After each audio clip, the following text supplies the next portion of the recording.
어쩌지 하다 보니까 벌써 2시간이 지나버렸네요. 네. 자, 이제 마지막 우리 상속세, 증여세 쪽 간단하게 좀 설명을 좀 드리도록 할게요. 올해 그 상속세나 증여세에서 개정된다고 했던 게 뭐예요? 뭔지 아세요?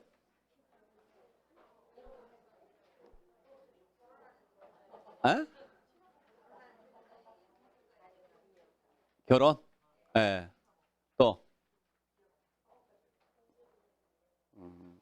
결혼 그러니까 결혼 출산 그 세액공제 말하는 거죠? 예. 결혼 출산 공제 같은 경우 증여공제가 상향 조정된다. 뭐 이런 이야기 있었고 그다음에 상속공제. 예.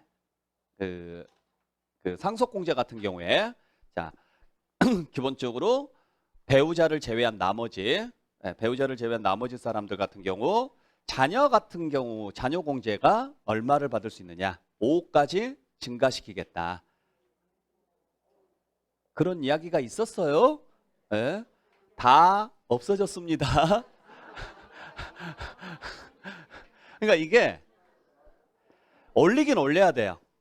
솔직히 말해서 상속공제가 너무 낮아요. 예. 그러니까 이게 상속공제가 개정이 한번 개정이 되고 나서 벌써 한 20년 가까이 손을 안 대고 있어요. 근데 이미 지금 재산 가격이 많이 올랐잖아요. 그러니까 지금은 수도권 같은 경우, 서울 같은 경우 집 한 채만 받아도 상속세를 내야 돼요. 그러니까 상속공제가 최소가 얼마예요? 사망하신 분의 배우자가 살아 계시면 최소가 10억. 안 계시면 최소가 5억이에요.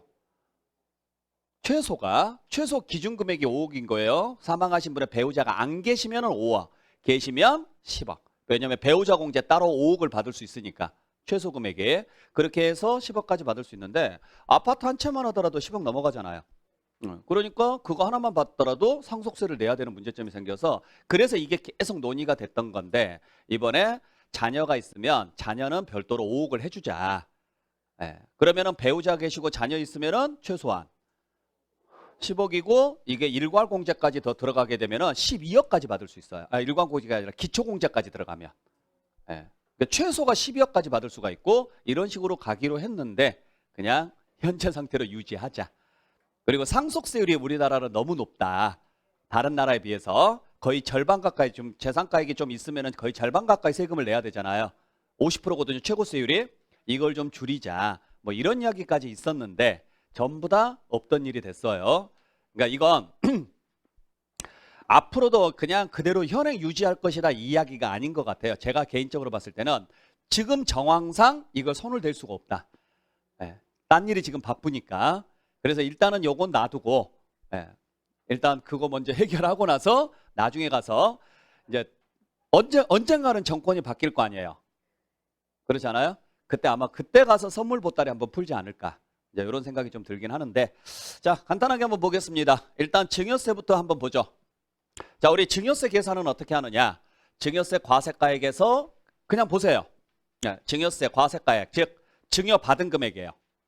그러니까 증여세로 과세할 금액인데 여기에는 실제 증여받은 재산 그 다음에 증여로 간주되는 재산 증여로 추정되는 재산 이러한 것들이 있어요. 이걸 싸그리 다 합쳐가지고 증여과세가액이라고 그래요. 거기에서 증여공제를 해줘요. 그래서 증여재산공제가 있고 혼인출산 증여재산공제가 있고요. 작년에 이건 시행된 거죠? 합쳐서 1억이잖아요. 지금 현재. 한도가. 모른 척 하지 마세요.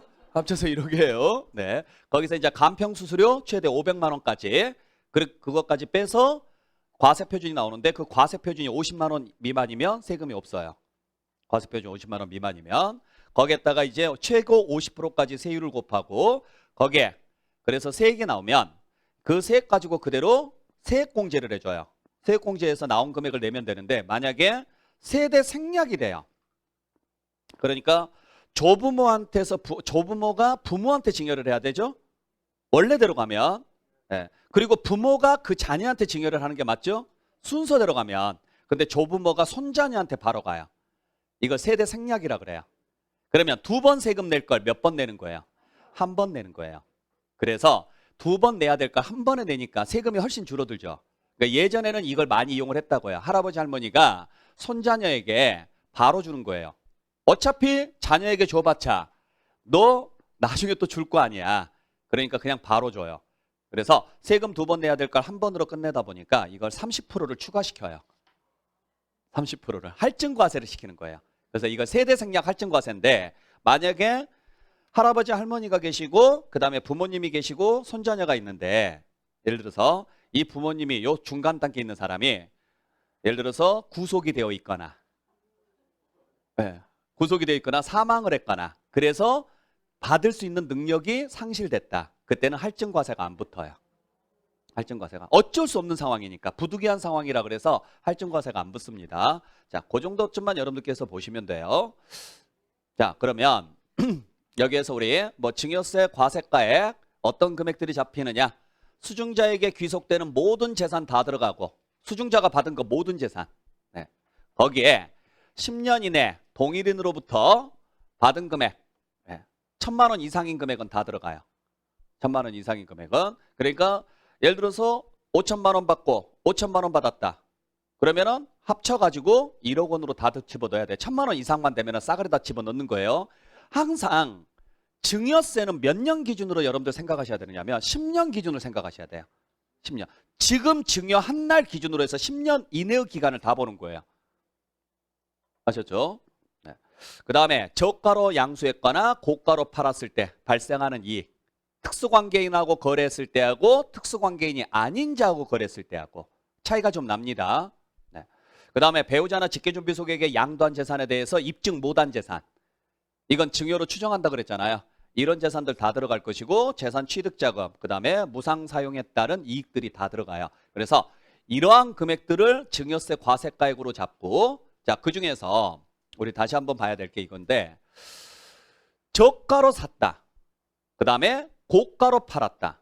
그러니까 시세 대비 싸게 샀거나 또는 비싸게 팔면 그만큼의 뭐가 생겨요? 이익이 생기잖아요. 그렇죠? 예를 들어서 시세가 10억인데 15억에 팔았다. 원래대로 간다 그러면 정상적으로 거래를 하면 10억에 팔아야 정상이잖아요. 근데 15억에 팔았다. 5억에 이익이 생긴 거죠? 그 5억은 그대로 뭘로 잡아요? 증여로 잡는다 이야기고. 반대로 10억에 살 수 있는 걸 예를 들어서 6억에 샀다. 그러면 4억만큼 싸게 산 거죠? 그것도 증여가액에 다 들어가요. 네, 전액 다 들어가는 건 아니죠? 전액 다 들어가는 건 아니고 그 두 개의 차액이 시가의 30%와 3억 원 중에서 어떤 금액? 적은 금액 이상이었을 때. 적은 금액 이상이었을 때. 그러니까 예를 들어서 10억짜리인데 이걸 7억에 샀다. 그죠? 여기까지 자 10억짜리인데 7억에 사면은요. 증여로 보는 금액이 있어요, 없어요? 없어요. 왜냐면 10억에 30%에도 3억. 그냥 3억. 어차피 둘 중에 적은 금액은 어차피 3억이죠? 네. 그러면은 두 개의 차이가 3억이니까 3억에서 3억 빼면 0이잖아요. 그러면 증여로 보는 금액은 없죠. 그러니까 10억짜리는 30% 범위까지는 언제든지 마음대로 거래하셔도 돼요. 안 걸려요, 이건. 이해되셨나요? 근데 이제 10억이 넘어가는 순간부터는 생각을 잘 하셔야 돼요. 30%까지예요. 10억이 넘어가는 순간부터는. 자, 그래서 30%까지. 그 다음에 그래서 이제 요 내용까지 여러분들께서 보시면 되고 만약에 이게 특수관계인이 아닌 자잖아요. 그러면 3억을 보는 게 아니라 30%만 따져요. 그래서 그 30%를 넘어갔을 때 30% 이상이면 거기서 얼마를 빼는 거예요? 3억을 빼는 거예요. 그러니까 예를 들어서 시가가 20억인데 이걸 15억에 취득을 했다. 예를 들어서 그러면 자 시가의 몇 프로? 자, 요 두 개의 차이가 얼마? 5억이잖아요. 요 두 개의 차이가 5억인데 자 시가의 30%가 얼마입니까? 시가의 30%가 6억이죠? 20억의 30%니까 6억. 그 다음에 3억. 자, 이 둘 중에서 어떤 금액? 적은 금액 이상입니다. 적은 금액 이상이죠? 그러면 이상이면 여기서 이 적은 금액을 빼는 거예요. 아시겠나요? 그러면 얼마? 2억을. 자, 근데 지금 이렇게 취득을 했어요. 특수관계인이 아닌 자에게. 그러면 얘를 본다 안 본다? 안 봐요. 뭔만 보느냐? 얘만 봐요. 얘를 넘었어요, 안 넘었어요? 안 넘었잖아요. 시가의 30%를 넘지 않았죠? 그럼 얘는 안 걸리고 얘는 안 걸리는 거예요. 시가의 30%를 넘지를 않았으니까. 이해되셨죠? 그러니까 특수관계인과 거래했을 때하고 특수관계인이 아닌 자하고 거래했을 때하고 조금 달라요. 그러니까 특수관계인끼리 거래를 했으면 시가의 30%하고 3억 둘 중에서 적은 금액을 넘으면 무조건 그 증여로 인정을 해줘요. 그 적은 금액을 뺀 금액만큼을. 근데 특수관계인이 아니다. 그러면 여기서 우리가 관계인인지 아닌지 나중에 가면 이게 조사가 나와요. 아셨나요? 둘 관계가 무슨 관계냐, 뭐 아무 관계도 아니다, 너 무슨 일을 하느냐, 뭐 하느냐, 어쩌느냐, 저쩌느냐 해서 4촌에 8촌까지 다 뒤져봅니다. 그거 뒤져보는 거 맞는 거예요.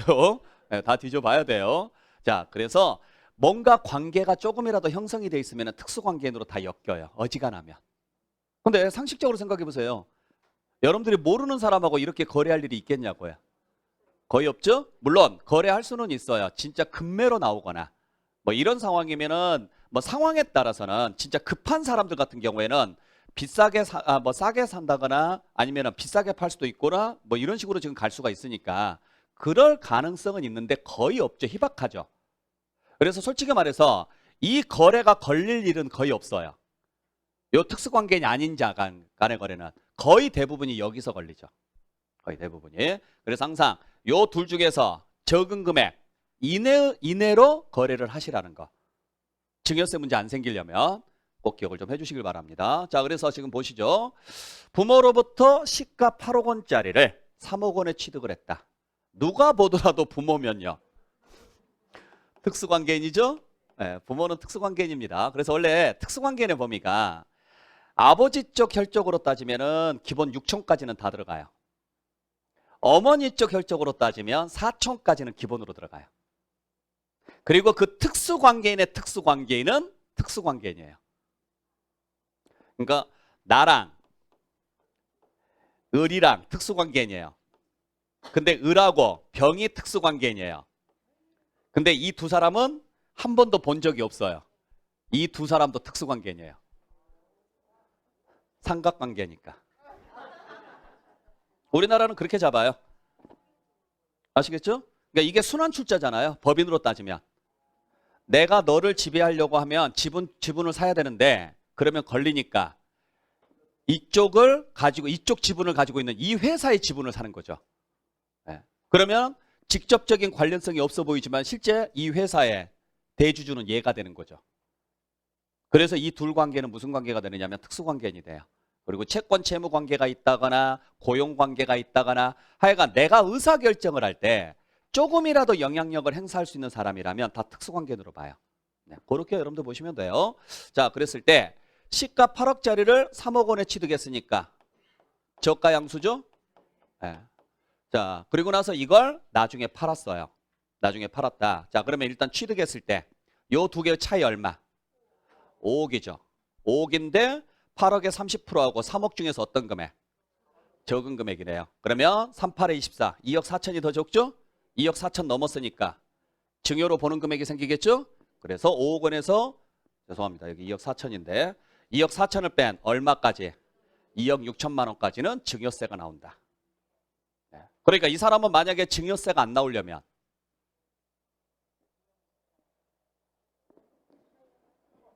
증여세가 안 나오려면 요 두 개의 차이가 2억 4천 이내가 돼야죠. 이내가. 그러려면 얼마에 사야 돼요? 그렇죠. 최소한 5억 6천만 원 이상의 거래를 하면 여기는 증여 문제가 안 생기겠죠. 무슨 말인지 아시겠어요? 네. 자, 그리고 나서 이 집을 이제 뭐 했어요? 팔았어요. 자, 팔았으면 양도가액에서 뭘 빼야 돼요? 취득가액을 빼야죠? 그때 취득가액은 얼마 뺄까? 얼마에 샀으니까? 여러분들 취득가액은 뭘로 계산한다 그랬어요? 양도소득세 계산할 때? 실거래가예요. 얼마에 샀어요? 그래서 원래는 3억이어야 돼요. 원래는. 근데 2억 4천만 원만큼 뭘 내버렸어요? 증여세 냈죠? 그래서 그거 포함 2억 6천 요거 증여세로 이미 부과가 됐으니까 그래서 합쳐서 5억 6천만 원이 취득가액이 되는 거예요. 이 경우에. 자, 이걸 여러분들이 알 필요 있다 없다? 없다. 여러분들이 알아야 될 것은 요것만 알면 된다. 이것만. 안 그래요? 아니, 세금 계산은 여러분들이 할 게 아니잖아요. 세금 계산은 어차피요. 맡길 거잖아요. 여러분들이 할 게 아니에요. 예, 그러니까 얼마가 나올지는 물어보세요. 그리고 증여세로 낸 금액이 있으면 그 증여가액이 있죠. 증여세 말고 그 증여가액이 비용 처리가 되는 거예요. 나중에 양도할 때. 왜? 그 금액만큼 증여세로 냈으니까 양도소득세를 내면 안 되거든요. 그러니까 증여세하고 양도소득세의 공통점이 뭐라 그랬어요? 증여세하고 원래 여러분들 그 증여세 원래 정식 명칭이 뭔지 아세요? 에? 증여취득세? 증여취득세는 그냥 취득세예요. 양수소득세예요. 양수소득세. 취득한 사람한테 이익이 생기면 부과하는 세금이 증여세. 양도자한테 이익이 생기면 부과하는 세금이 양도소득세. 그래서 원래 증여세 정식 명칭은 양수소득세예요. 원래 정식 명칭이. 근데 그걸 줄여서 증여세라고 하는 거예요. 왜 증여세에다가 소득자를 안 붙이는지 아시죠? 양도소득세는 소득자를 반드시 붙여야 되거든요. 근데 증여 같은 경우는 소득자를 안 붙여요. 왜 그런지 아세요? 전체가 다 이익이니까. 손해볼 일이 없으니까. 근데 양도한 사람은 손실을 볼 수도 있죠? 만약에 내가 취득한 것보다 싸게 팔면 손실 보죠? 그러니까 이익이 생길 때만 내라 그래서 반드시 소득자를 써줘야 되는 거고. 뭘 또 처음 듣는 것처럼 그래요. 물론 저랑 처음 보시는 분들 계시겠지만 그래도 대부분은 저한테 수업 받으셨잖아요. 저 조금 있으면 이 노원 세롬학원에 귀신 되겠어요. 그 뭐라고 하죠? 거기 그 지방령. 저 여기 지방령 될 것 같아요. 우리 집보다 더 편해요, 여기가. 그러니까 뭐 맨날 수업한다고 하다가 아침에 자면서 저기 도봉산까지 갔다가 다시 돌아오고 이상하게 저 하계역부터 졸려요. 거기서부터 딱 자면 일어나면은 도봉산, 장암. 네. 죽을 것 같아요. 이게 편하면 안 되는데. 네. 대충 이제 이런 식으로 계산을 한다. 그러니까 자, 증여 문제가 생기는 대신 3억이나 30% 이상이 되면 무슨 문제가 생겨요? 증여 문제가 생기는 대신 나중에 그걸 팔았을 때, 그러니까 취득했을 때 취득세는 별도로 내시는 거고. 이해하셨어요? 네. 취득세는 별도로 냅니다. 그러면 여기서 취득가액은 얼마인지 아세요? 취득세 계산할 때 취득가액은? 네? 아니에요. 8억이에요. 8억이에요. 큰일 났는데? 자, 그러니까 얼마에 샀어요? 자, 취득을 했는데 지금 부모로부터 산 거잖아요. 특수관계도로 샀죠? 시가가 얼마짜린데? 8억짜린데 실거래가가 얼마예요? 3억이잖아요. 그러면 일단 1차적으로 무슨 세금 내야 돼요? 취득세를 먼저 내셔야 돼요. 취득세를. 그때 취득세는 우리 특수관계인하고 예전에 배우셨던 분들은 이거 없었어요. 규정. 요 규정 생긴 지 한 2년밖에 안 됐어요. 요 부당행위 계산, 양도소득세 부당행위 계산하고 똑같아요. 네, 그래서 요 두 개의 차이가 5억이죠. 근데 시가보다 싸게 취득했으니까 세금을 적게 내잖아요. 3억으로 계산하면. 네, 그래서 특수관계인하고 거래했을 때 세부담을 감소시키는 행위를 하잖아요. 그죠? 이걸 부당행위라 그래요. 그럼 부당행위가 되면 요 두 개의 차이가 취득세는 30%를 안 따져요. 취득세하고 양도소득세는 5%를 따져요. 5%. 5%와 3억 원 중에서 둘 중에서 하나만 넘어가면 실거래가를 부인하고 시가로 가요.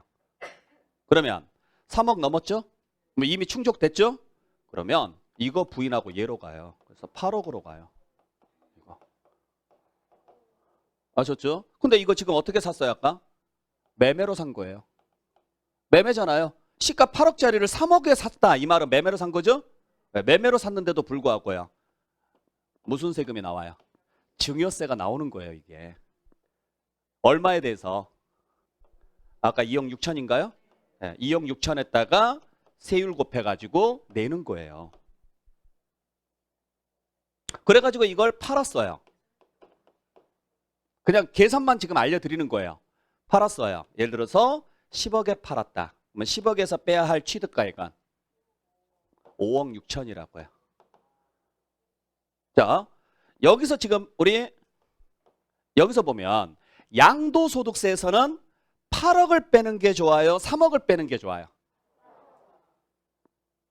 정부 입장에서. 여러분들 입장에서 보시면 안 돼요. 자, 세법은 여러분들을 위해서 만들어 놓은 게 아니에요. 세금을 거두려고 만들어 놓은 게 세법이에요. 무조건 정부 입장에서. 자, 8억짜리를 3억에 샀대요. 양도소득세 입장에서는 실거래로 계산하는 게 세금을 많이 걷어요? 시가로 가는 게 세금을 많이 걷어요? 실거래로 가야 세금을 많이 걷죠?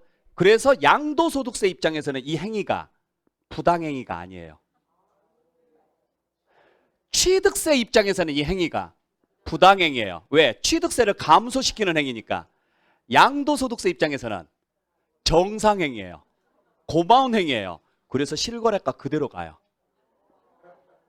근데 이익에 대해서 세금을 낸 게 있네요. 2억 6천에 대해서. 그래서 그 부분은 양도소득세에서 또 내면 이중과세 걸리니까 그 금액을 더해서 5억 6천으로 잡아주는 거예요. 취득가액을. 그래서 이걸 가지고 양도 차익을 구해서 세금 계산해서 내는 거죠. 그러니까 이게 취득자 입장하고 양도자 입장이 달라요. 취득할 때하고 양도할 때가 달라요. 그러니까 취득할 때 시가보다 싸게 사죠.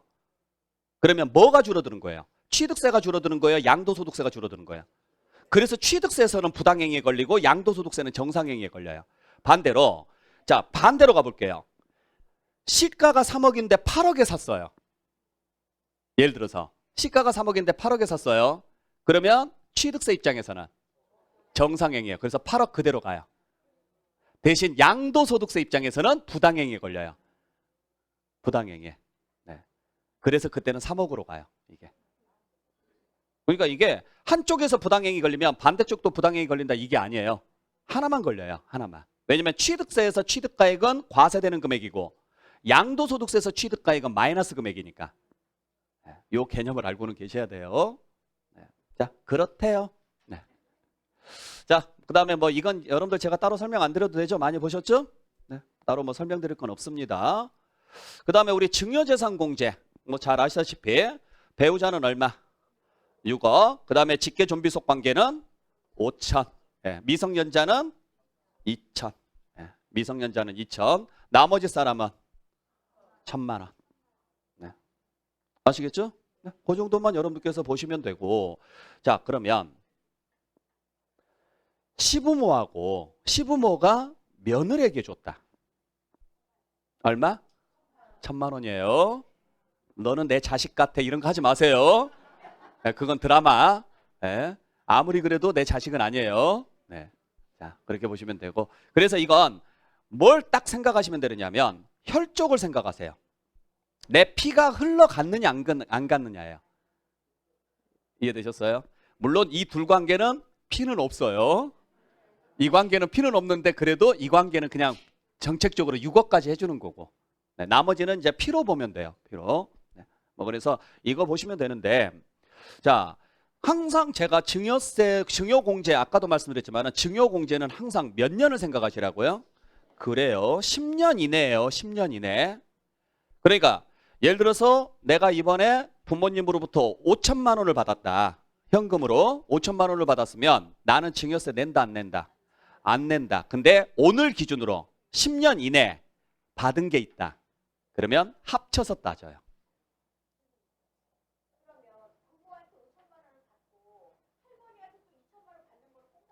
자, 보세요.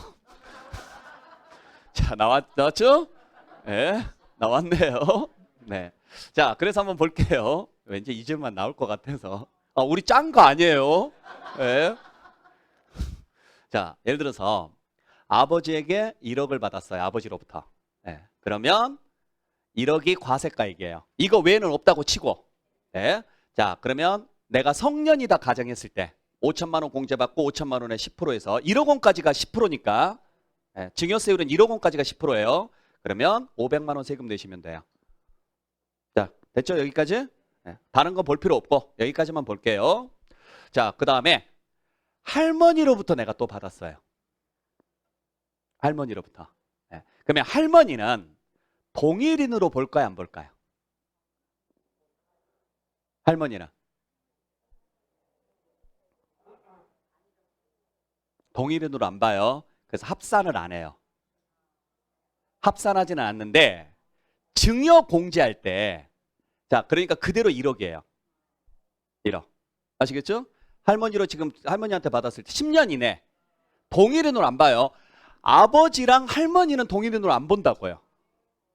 이해되셨어요? 근데 아버지랑 어머니는요, 동일인으로 봐요. 그래서 이때는 어머니가 나한테 1억을 증여를 하더라도 동일인한테 받은 게 있어요, 없어요?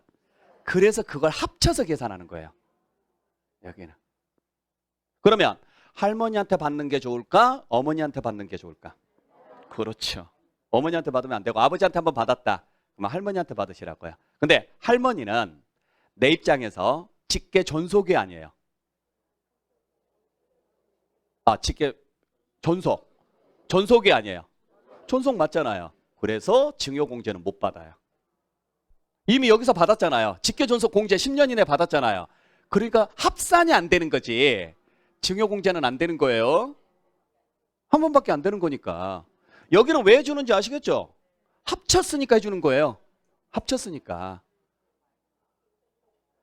이해되셨죠? 그래서 계산해 보면 할머니한테 받으면요, 1200. 대신 할머니한테 직접 받았으니까 세대 생략이 됐잖아요. 아버지 어머니가 계시는데 생략하고 나한테 넘어왔으니까 30% 할증 붙이고. 그래도 1200. 근데 어머니한테 받았다. 그러면 1400. 약 200만 원 정도 차이가 나죠. 일단. 그러니까 단돈 얼마라도 아끼려면 아버지한테 받은 게 있거나 어머니한테 받은 게 있다. 그러면 아버지나 어머니한테 다시 받으면 안 돼요. 차라리 할머니, 할아버지한테 받으시라고요. 네. 그렇게 보시면 돼요. 이해되셨어요? 네. 이런 거 보여주면 되게 좋아하더라고요.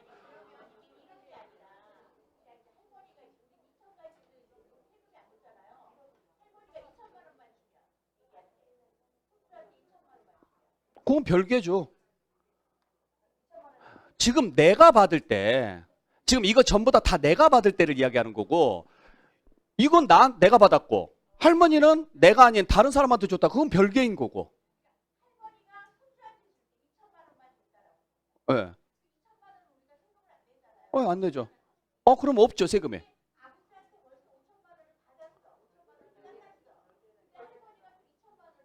네. 자, 그러면 그 받은 사람이 지금 누군데요? 손녀. 지금 본인이 지금 이야기하시죠? 네, 본인이. 자, 그러면은 아버지한테 1억을 받고 왜 5천을 받아요? 5천이어서 5천을 공제받는 게 아니고 미성년자면 2천만 공제받겠죠? 그 다음에 할머니가 2천 주면 여기서 2천 받았으니까 여기는 2천 못 받아요. 그 2천 못 받죠. 지금 여기는 성년이라고 가정하고 여기서 5천 해줬으니까 여기서 5천 안 해주는 거예요. 왜냐면 아버지나, 자, 손녀 입장에서 아버지나 할머니나 다 직계 존속이니까 동일인으로 보지 않는 것 뿐이에요. 그러니까 뭐가 안 되는 거예요? 합산이 안 되는 거지. 증여공제는 못 받는 거예요. 앞에서 받았으니까. 네. 난리 났는데? 네. 자, 그렇게 여러분들 보시면 되고. 자, 그 다음에 혼인, 출산, 증여재산 공제. 이거 이렇게 하다 보면 오늘 시간 내 못 끝내겠는데? 네. 자, 이건 여러분들께서 뭐 잘 아시는 내용이니까 여기서 이제 주의하셔야 될 것은 뭐냐면, 이제 이게 1억 5천으로 이제 인상될 거냐 말 거냐의 문제는 나중 문제니까. 아셨죠? 그 나중에 여러분들 판단하시기로 하고. 자, 중요한 것은 혼인은 전후 2년이에요. 그러니까 혼인 전에 받은 것도 된다, 안 된다? 돼요. 혼인 전에 받은 것도 돼요. 혼인 후에 받은 것도 돼요. 이해되셨어요? 출생은요. 후만 돼요. 태어나기 전에 받은 것은요. 안 돼요. 그건 공제 못 받아요. 그 이상한 생각 하지 말고 좀 행복한 생각을 좀 하자고. 행복한 생각을. 네. 이해되셨어요? 네. 그러니까 자, 현재 임신 상태다. 저 이거 가능할까요? 안 됩니다. 임신 상태에서 받았다? 못 받습니다. 이해되셨죠? 애를 낳고 나서 받아야 돼요. 애를 낳고. 이게 호적은 출생 신고. 호적이라고 하지만 우리 호주제 없어진 지 오래됐어요. 네. 큰일 날 소리예요. 지금 그런 거 하시면 안 돼. 아들, 딸 그런 거 구분하시면 안 돼요. 네. 그리고 따로따로 1억인데 합쳐서 최대 얼마인 거예요? 1억이에요. 합쳐서 1억이에요. 합쳐서. 그래서 자, 여기 지금 사례를 지금 들었잖아요. 그죠? 초혼만 돼요? 재혼도 돼요? 재혼도 돼요. 다 돼요. 와는 뭐 와예요. 자, 근데 이 사람이 자, 보죠. 첫 번째 케이스를 보죠. 첫 번째 케이스 보니까 이 사람은 결혼할 때 안 받았어요. 결혼할 때 안 받았어요. 안 받았는데 출산할 때 7천 첫째. 자, 공제 다 되죠? 그리고 둘째 때 3천 하면은 1억 다 공제되죠. 자, 두 번째 케이스. 자, 이 사람들은 애를 낳았을 때는 안 받은 거예요. 돈을. 결혼할 때 받은 거예요. 그래서 재혼까지 했으니까 따로따로 이렇게 해서 1억까지 받을 수 있다고요. 따로따로 해서. 자, 이 사람은 초혼할 때 7천, 첫째 할 때 3천. 이때 이렇게 받아도 되고. 상관은 없다는 이야기예요. 그러니까 알아서 받으시라고요. 다 합쳐서 얼마인 거예요? 1억이고 10년 지났어요. 또 된다 안 된다? 안 돼요. 평생 이거 한 번밖에 안 돼요. 이 돈 다 채우면 더 이상 안 돼요. 요건 10년 제한 조건 10년 이런 거 아니에요. 1억 다 채워지면 소진된 거예요, 이제. 10년 후에 다시 만들어지는 게 아니고 그냥 소진. 3혼도 돼요. 되게 즐거워하시네요. 4혼도 돼요. 5혼도 되고요. 아, 1억 범위 내에서. 네, 1억 범위 내에서. 이미 1억을 다 받았다. 그 다음부터는 절대 안 되고. 네, 그렇게 여러분들께서 보시면 돼요. 역시 상속세 증여세가 재밌긴 한가 봐요. 참 신기하네. 네. 그 다음에 이제 반환했을 때 특례. 자, 반환하더라도 원래 증여세 내야 돼요, 안 내야 돼요? 내야 돼요. 받은 거 다시 반환하더라도 증여세 내야 돼요. 받은 사람이 내는 거예요. 반환도 돈 받았으니까. 네. 근데 안 내는 경우가 있죠? 몇 개월 이내? 3개월 이내 반환하면 처음부터 증여가 없었던 걸로 봐요. 그 반환 사유가 요 사유일 때. 죽었거나 네, 뭐 이제 등등등등등등등 사고 쳤거나 이제 이런 사유들이 있다. 그 정도만 여러분께서 보시면 되고 반환할 일은 거의 없겠죠. 반환하면 안 되고. 자, 그래서 보죠. 몇 가지 주의해야 될 게 있어요. 자, 증여재산 공제 있잖아요. 출산이라든지 그 혼인에 대한 증여 공제 꼭 현금일 필요는 없어요. 아셨죠? 부동산이어도 되고 네, 상관은 없습니다. 1억까지는 가능합니다. 그 다음에 그거 받은 돈으로 뭘 해야 되느냐? 아무거나 써도 됩니다. 아무거나. 여러분들 이게 있어요. 좀 이따 말씀드리겠지만 예를 들어서 축의금을 받아요. 결혼했을 때. 요 축의금은 증여예요? 아니에요? 아니에요. 자, 근데 이게 되게 애매한 거거든요. 축의금이 증여가 안 되려면 어떻게 해야 되는지 아세요? 네? 아니에요. 이게 내 지인인지 아닌지를 방명록에 정확히 적으셔야 돼요. 내 지인한테 받은 것은 증여가 아니에요. 근데 축의금 들어올 때 혼주분들 있잖아요. 혼주분 지인들이 오셔서 준 거 있죠. 그거 받으면은 뭐예요? 증여예요. 왜? 그건 원래 누구 거예요? 부모님 거니까. 이해되셨어요? 법의 잣대를 대면 그렇게 된다고요. 안 하니까 지금 그렇게 안 하는 거지. 한번 잣대를 대면 거기에 대해서 증여세 문제가 생길 수도 있어요. 자, 두 번째. 그렇게 해서 예를 들어서 받은 돈이 있어요. 예를 들어서 예를 들어서 또 우리가 이제 생활비로 받아요. 돈을 생활비로 받은 돈은 증여 문제가 생겨요, 안 생겨요? 생길 수도 있어요. 받은 사람이 소득이 없는데 생활비로 받죠. 그럼 증여 문제가 안 생겨요. 근데 받은 사람이 소득이 있는데 예를 들어서 배우자분은 직장에 다녀요. 다니면서 집안일도 하는 거예요. 근데 신랑이 돈 벌어서 생활비를 보내줘요. 자, 그러면 소득이 있는 사람이 생활비 받죠. 요건 증여예요.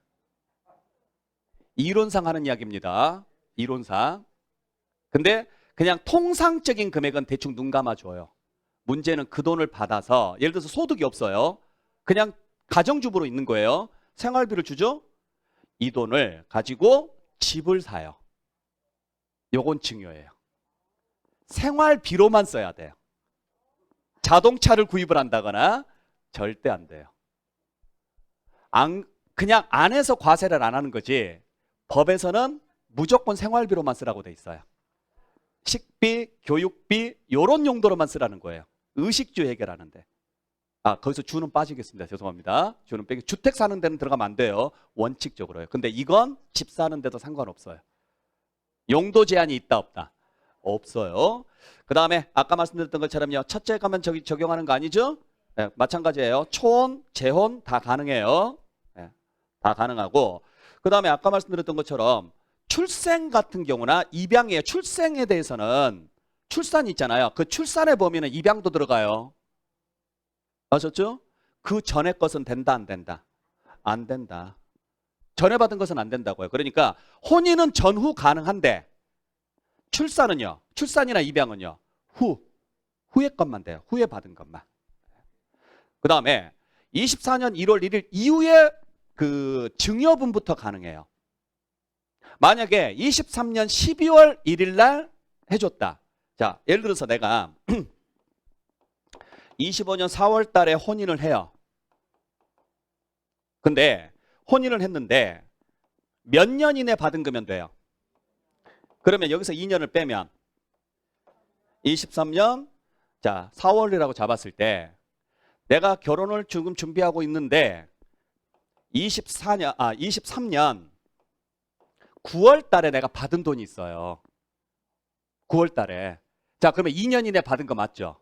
요거 공제해준다 안 해준다? 안 해준다고요. 이날 이후에 받은 것만 가능해요. 이날 이후에. 그러니까 아무리 2년 이내라고 하더라도 이날 전에 받은 거 있죠? 그건 절대 공제 안 돼요. 이거 모르고 신청하신 분들이 있어서 그래요. 모르고 이거. 네. 알고 계시고.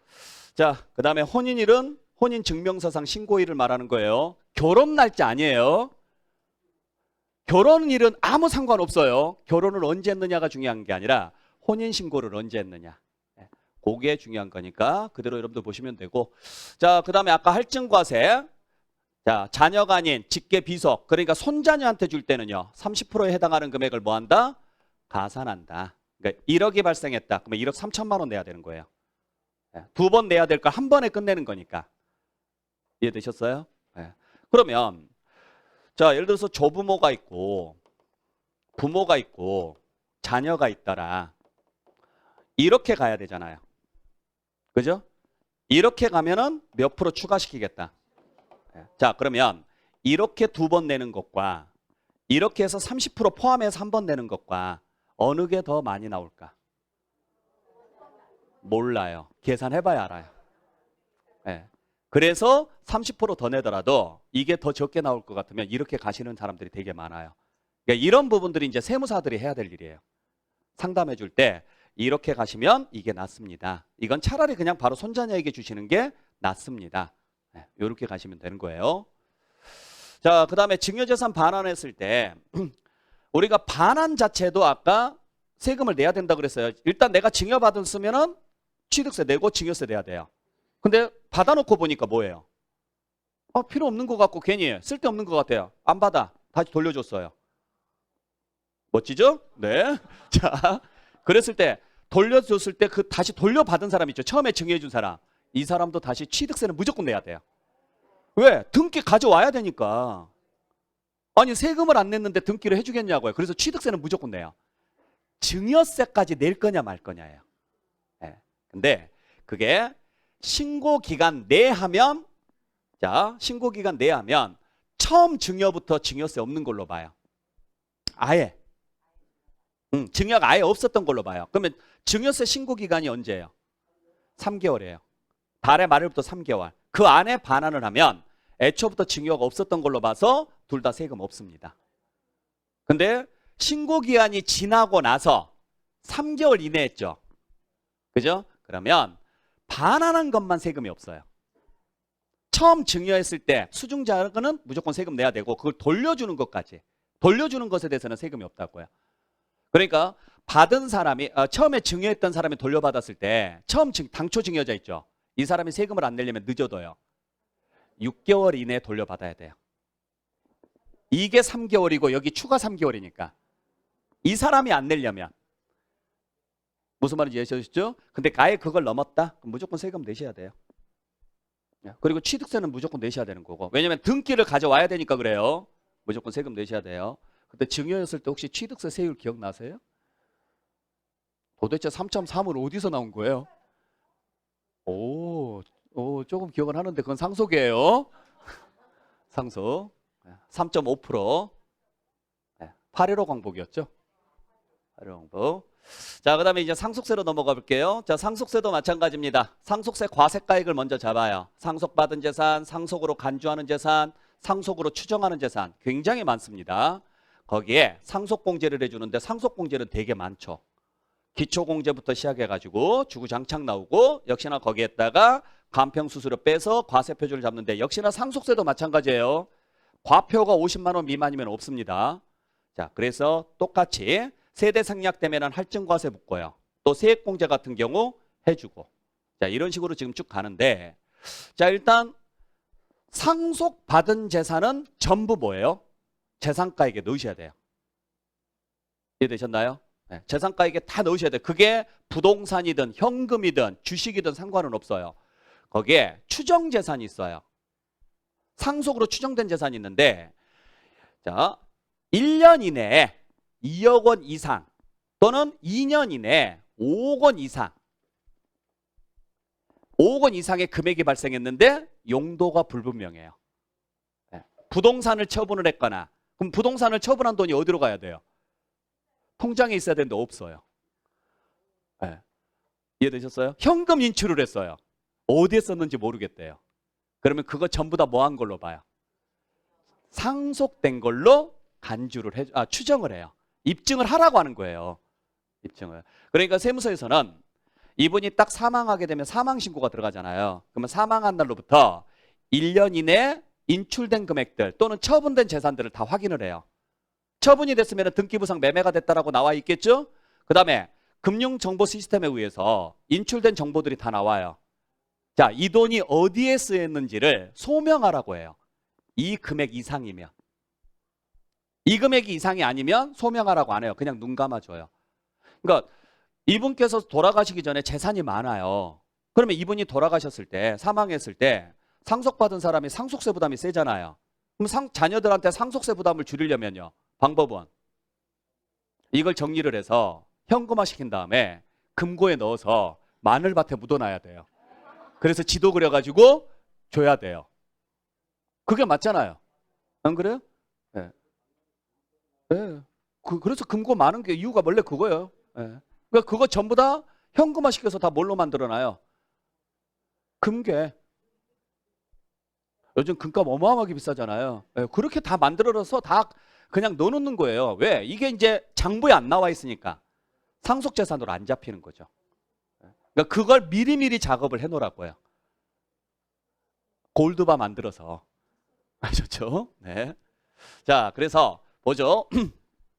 부모님이 사망하기 6개월 전에 3억 원의 아파트 한 채를 처분을 했어요. 그 다음에 은행에서 1억 원을 인출을 했어요.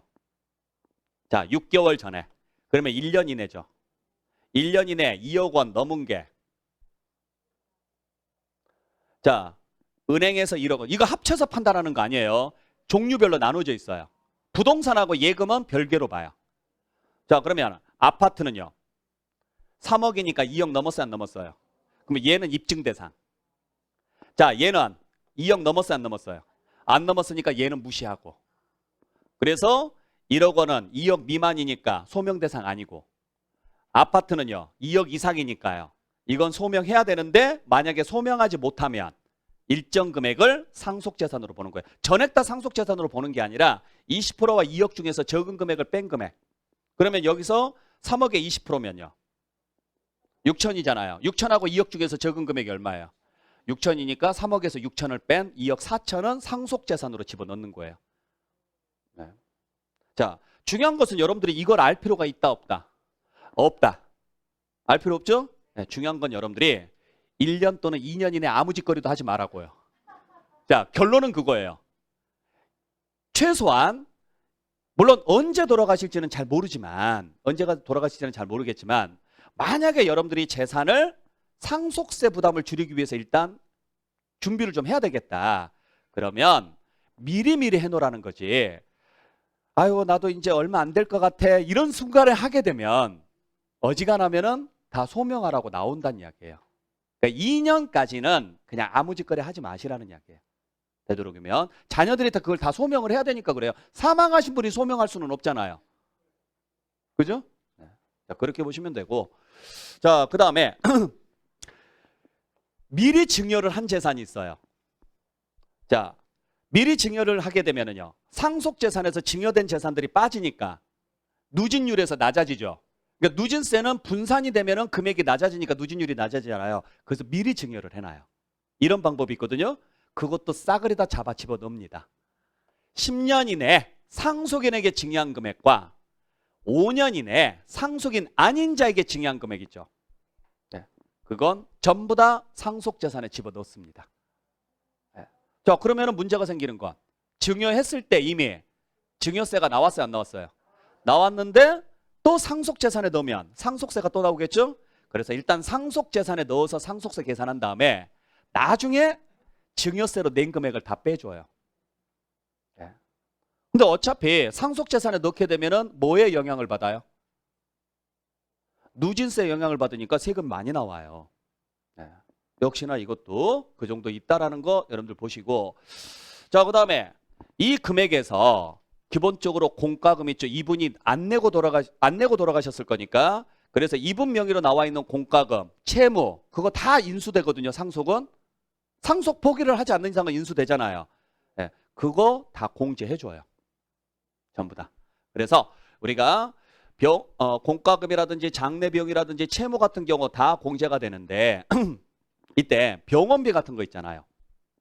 병원비 같은 경우를 그분 통장으로 만들어서 그분 통장에서 결제하는 게 나을까? 내 카드로 결제하는 게 나을까?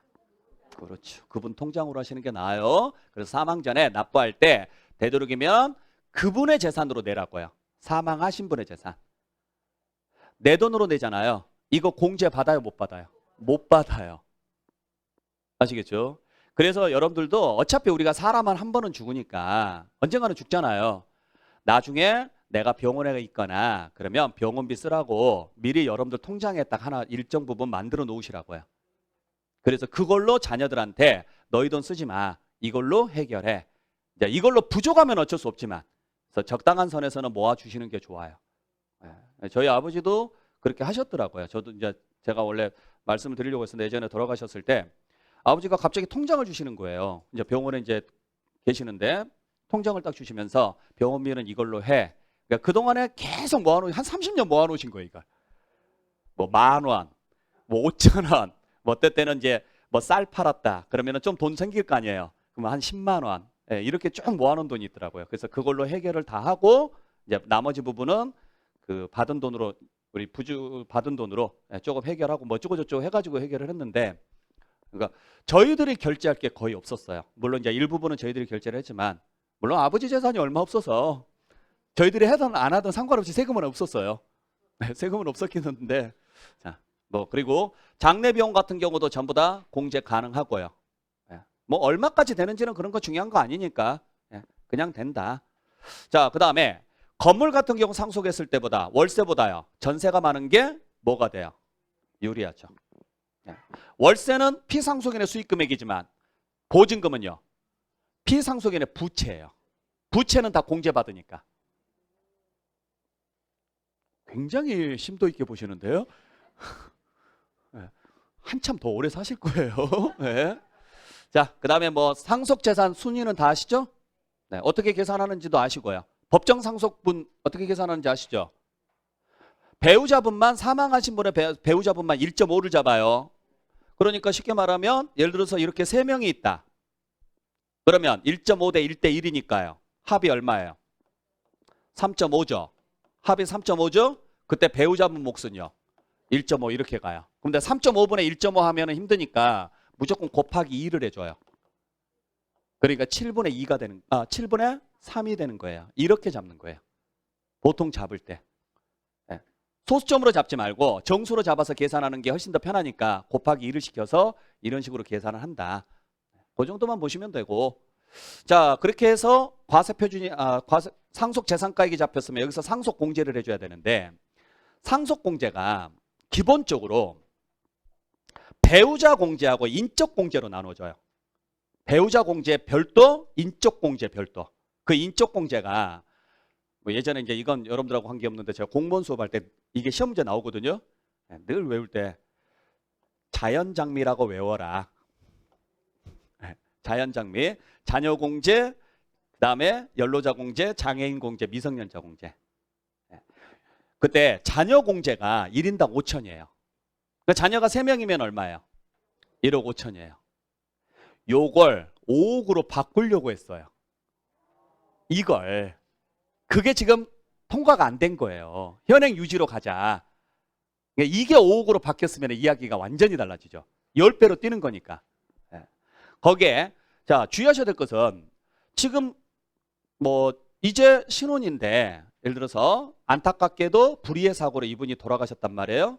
근데 그 남아있는 분의 뱃속에 태아가 있다. 이거 자녀로 인정해 준다 안 해준다? 해준다라는 거예요. 태아까지 다 들어가요. 아직 안 태어났어도 태아 상태로 인정이 되면 그것도 다 인정이 되고, 미성년자는 19세 될 때까지, 예를 들어서 현재 12살이다. 그러면 19세까지요. 7년 남았죠? 그러면 7 곱하기 1,000만 원, 7천만 원. 뭐 이제 이렇게 해주고, 그 다음에 연로자 공제 같은 경우에는 1인당 5천만 원, 65세 이상입니다.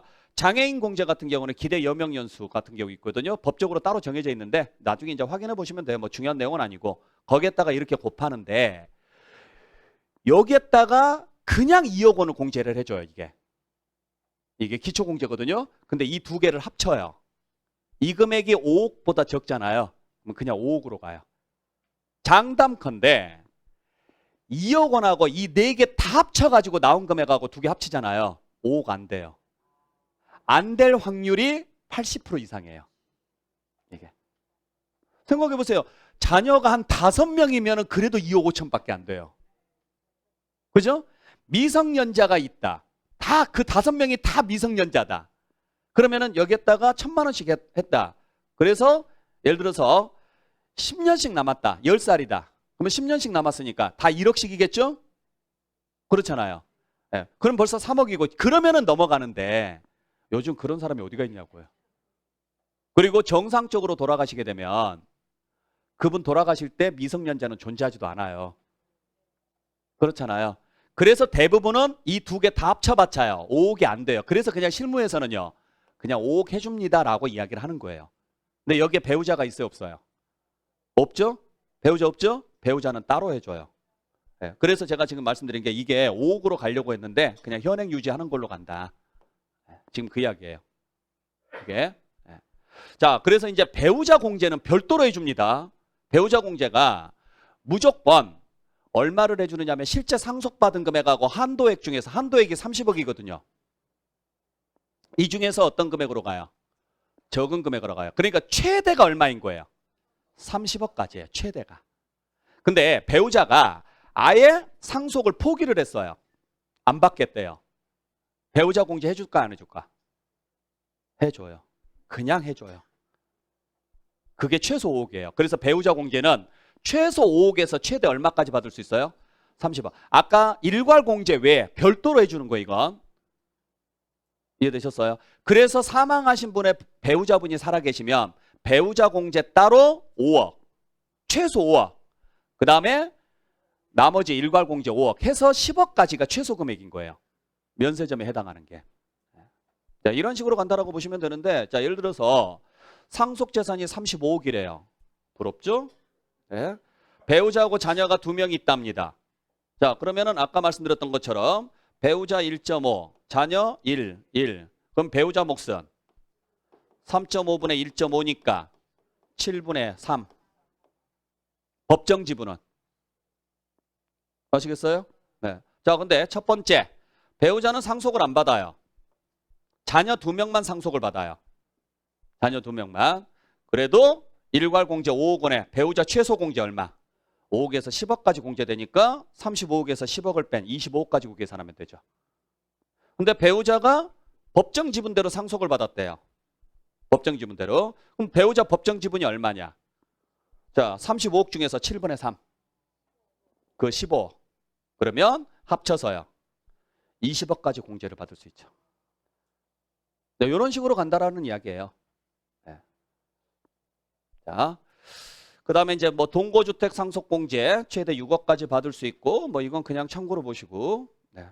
이건 뭐 지금 딱히 설명드릴 건 아니고, 그 다음에 상속세 증여세율도 이번에 그 조금 조정을 좀 하려고 그랬어요. 이런 식으로 1억 원 이하가 10%인데 2억 원 이하 10%로 해서. 그래서 소액인 사람은 오히려 세율을 줄여주려고 그랬죠. 왜냐면 1억에서 2억 사이가 20%거든요. 1억 초가 5억 이하니까 여기가 2억까지 들어가죠. 그러면은 이게 20% 구간이 들어가거든요. 그거 10%로 줄여들고, 반대로 고소득 쪽에서는 그냥 조금 더 올리려고 했었어요. 이걸. 근데 이거 다 없어지고 그냥 다시 현행 상태로 그대로 유지된다. 그냥 그렇게 보시면 돼요. 뭐 크게 의미는 없고, 그 다음에 이제 단기 재상속 공제가 있는데, 할아버지 할머니가 돌아가셨어요. 그러면은 아버지 어머니가 받았겠죠. 그죠? 근데 1년 안 돼서 아버지 어머니도 돌아가신 거예요. 그러면 또 상속세를 한 번 더 내야 되죠? 2번 내는 거잖아요. 1년 이내에. 네, 그러면 아버지 어머니가 상속세 냈죠. 그죠? 그러면 그거 다 100% 공제해줘요. 그냥 내지 말라고요. 그게 2년 이내면 90%, 3년 이내면 뭐 이런 식으로 가요. 그래서 10년 이내 다시 재상속이 이루어지잖아요. 네, 그러면 일정 금액을 공제받을 수 있다. 네, 그 정도만 알고 계시면 돼요. 뭐 이거 죽는 게 내 마음은 아니잖아요. 자, 그래서 몇 가지 이제 여러분들에게 자, 사례를 가지고 좀 몇 가지 설명드리고 오늘 마무리를 할게요. 자, 우리가 보통 국세는 아까 제가 제일 처음에 말씀드렸을 때 공동명의일 때가 좀 더 낫다 그랬죠? 자, 한번 보세요. 재산을 공동명의로 가지고 있는 경우와 단독명의로 가지고 있는 경우 상속세 부담이 어떻게 나오는지 한번 볼게요. 30억 재산이 있습니다. 배우자하고 자녀가 있다고 가정했을 때, 죄송해요. 남자부터 죽였어요. 이건 좀 이해를 하세요. 남편이 먼저 사망을 해요. 배우자가 있죠? 그러면 15억. 자, 공동명의였을 때. 그러면 남편 재산 얼마? 15억. 배우자는 어차피 공동명의니까 남편 재산을 상속을 포기했어요. 그래도 되죠? 포기했다고 가정하고 그래도 얼마는 받아요? 5억. 그 다음에 일괄공제 5억. 자녀에 대해서 일괄공제 5억. 그러면 총 10억을 받으니까 5억 남죠? 그러면 세금이 9천만 원 정도. 자, 그 다음에 나중에 부인이 사망했어요. 자, 그러면 이분이 사망했을 때 이분 재산이 또 10억이 있었잖아요. 공동명의니까. 자, 그 다음에 이미 남편은 사망했으니까 배우자 공제 받을 건 없죠? 그래서 일괄 공제 5억만 봐서 10억이고 그래서 2억 4천 나옵니다. 그러면 두 개 합치면은요. 3억 3천 남죠? 공동명의일 때. 근데 단독명의일 때 한번 볼게요. 자, 남편이 먼저 사망했어요. 남편 명의로 단독명의가 됐을 때 30억이죠? 그죠?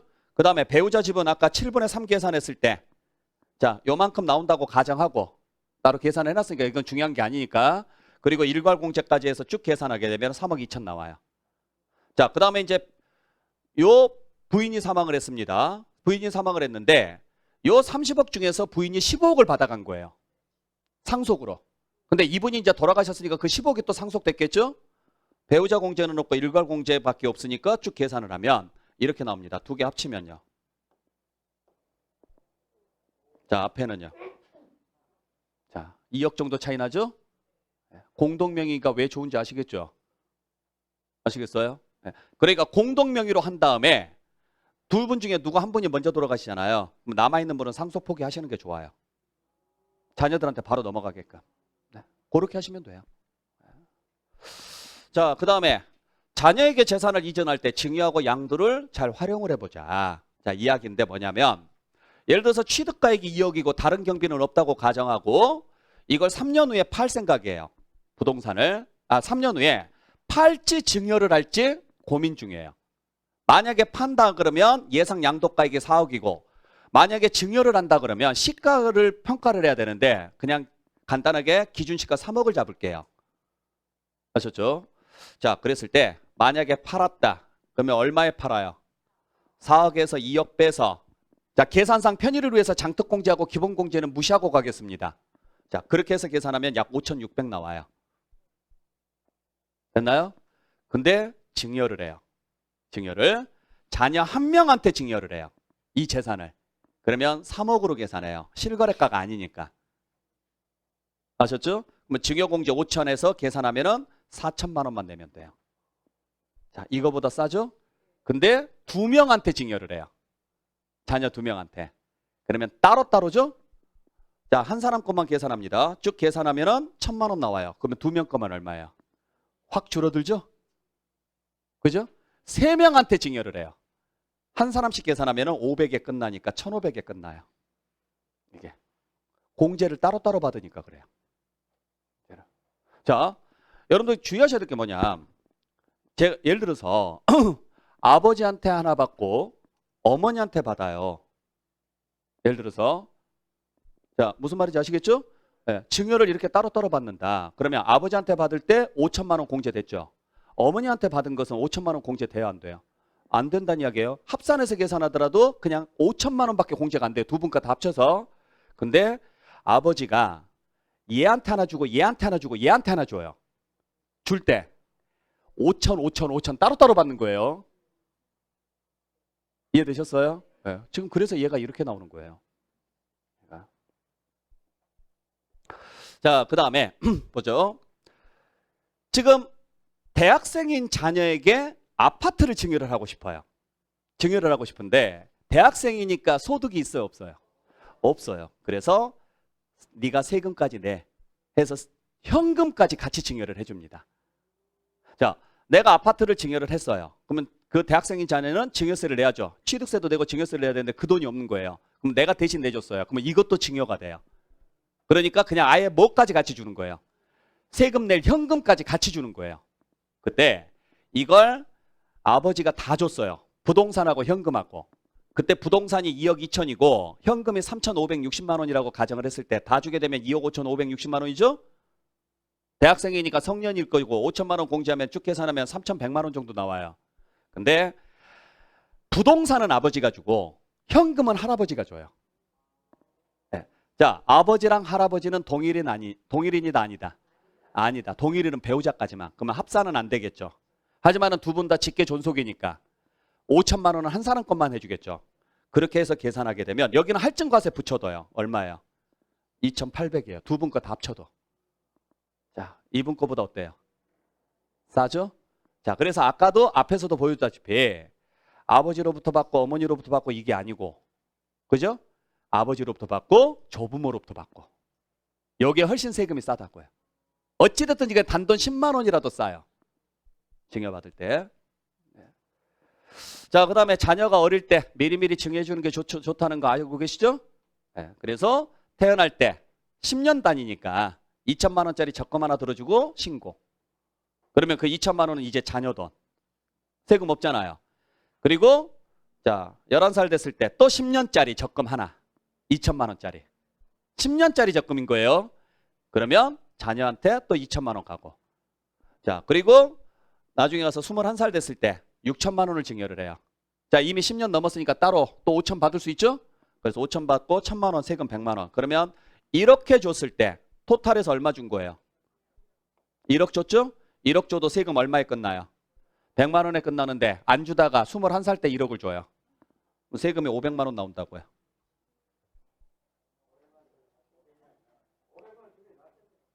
네?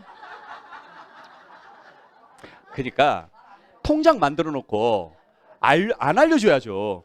어차피 여러분들 근데 어차피 여러분들 자녀들 통장 다 만들지 않아요? 세뱃돈 받은 거 그거 다 넣어놓지 않아요? 그때 그냥 주세요. 주고 나가라고 하세요. 그러니까 그건 알아서 하시라는 이야기예요. 저는 그냥 그런 경우가 있다라는 걸 말씀을 드리는 겁니다. 네. 뭘 이렇게 내가 또 뭘 많이 써놨대. 어디까지 가야 되는 거야 이게. 네, 뭐 그냥 이런 것들은 넘어갈게요. 네, 아까 다 앞에서 했던 이야기고, 이거 하나만 좀 설명드릴게요, 여러분들. 만약에 부모에게서 돈을 빌리잖아요. 돈을 빌렸을 때 갚아야 돼, 안 갚아야 돼요? 갚아야 돼. 안 갚으면 징여가 돼요. 아시겠죠? 근데 그게 하나 기억을 하셔야 될 게요. 1,000만 원 이상일 때만. 1,000만 원 이상일 때만. 만약에 1,000만 원이 안 되죠. 증여세 안 나와요.